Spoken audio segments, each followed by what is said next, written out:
Instant Pot corned beef. That's what we're making today. Now, we're making this. This is a fully cooked corned beef, but you can use a raw corned beef, cook it exactly the same way.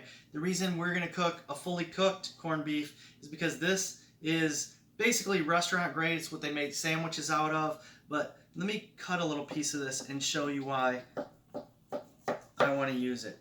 Because corned beef should be really nice and tender, and look, like I can't even pull this apart. It's almost like rubber.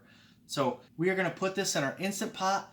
We're going to pressure cook this for 70 minutes. And this is going to be super tender. So what we're going to use is about a teaspoon of our homemade corned beef seasoning. I'll put the recipe down in the description if you want to see this. We're going to use about 2 teaspoons of minced garlic and 1 quartered onion. So we're going to just put this in the Instant Pot, get all the ingredients in here.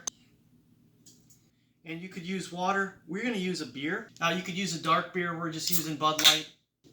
And we're just going to pour our beer in here. And we're going to put the corned beef on a trivet. And because you can't fill this all the way to the rim, we're actually going to cook this corned beef in 2 sections. So right now, I'm going to put this section in. And you notice the max line right here. We couldn't put that other half in there anyways. We're going to get our pressure cook lid on.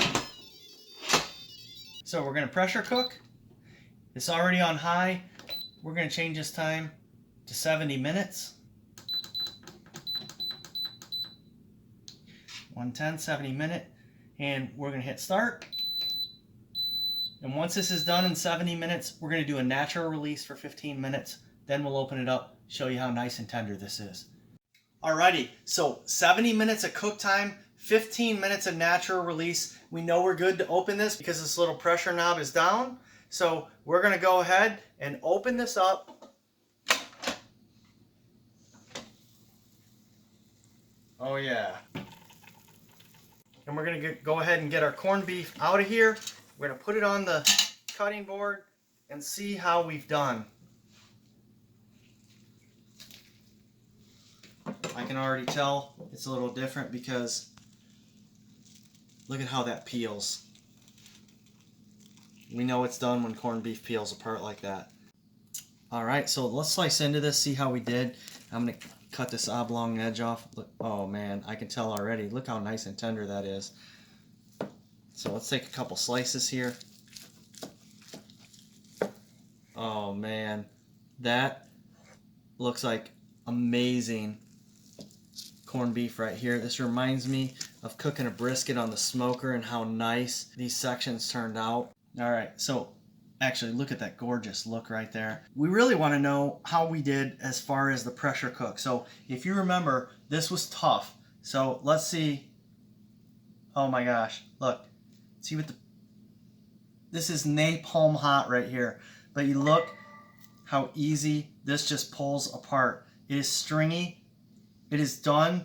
There's really only one thing left to do with these seasonings and everything, and that's give this a fair shake and taste it. So let me give this a taste. Let's see how we did here, and we're really going to judge by flavor.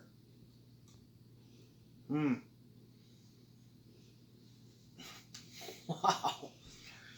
You know, you can taste the little bit of garlic we put in there. You can taste the corned beef seasoning. You can taste the onion. And really, I don't taste any beer, but it's made this nice and moist. Our plan is to make some Reubens with this. And honestly, I think this is going to make fantastic Reubens. The flavor's amazing. This is just, I can't wait to get into this. So we're going to make Reubens. Check back for that video. But this corned beef turned out perfect just the way it is. You could serve this with onions, cabbage, vegetables, any way you want. Again, we're going to make Reubens, but we'll see how those turn out. Imagine they're going to be good too. Please click that thumbs up, like this video, subscribe to my channel if you haven't already. Thanks for stopping, and keep checking back. We'll have a Reuben video soon.